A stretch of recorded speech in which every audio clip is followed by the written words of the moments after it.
And with respect to the gentleman from Maryland, I understand the perspectives with respect to free speech.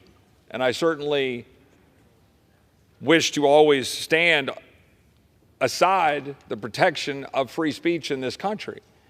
But this goes well beyond that, because we're not talking about restraining the gentleladies from Michigan's ability to speak as an American citizen. We're not talking about punishing her, putting her in jail. What we're talking about is whether a member of the United States House of Representatives, whether a member of this body representing this nation is justified in putting forward a defense of the actions of Hamas terrorists that murdered innocent Israeli citizens, is holding United States citizens and Israelis hostage,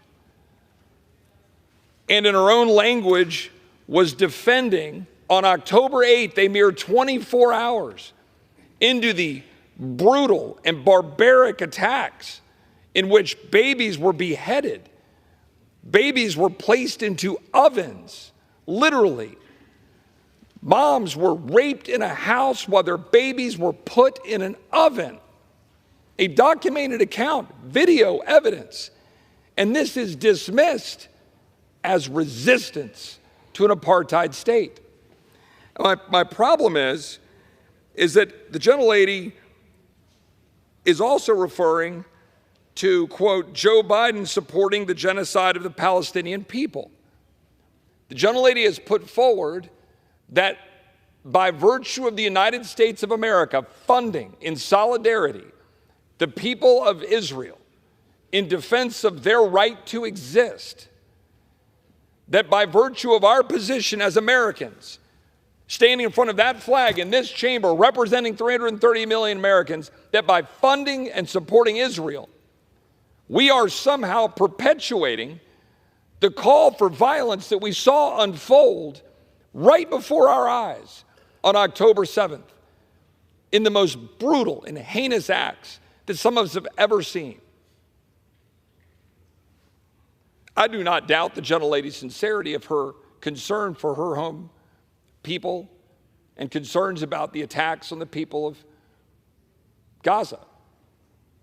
I had some people who called into question that I would put out my public support for my former colleague, Justin Amash, who lost cousins in a church, receiving missile fire into a building next to a church. I genuinely pray for the people of Israel, the people of Gaza, the people throughout the world that are now dealing with all of this. But the gentlelady cannot, as a member of Congress, be standing up and telling the world that what we saw unfold in attacking Israel is justified. We can't.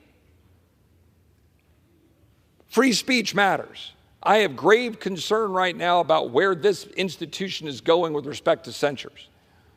I voted against the censure last week because I thought it had drafting problems, and I thought it had significant concerns it raised. I believe the work that was done by my friend from Georgia here put forward a resolution that is worthy of support. And so I support the resolution and believe that we should pass it. I thank the gentleman from Georgia.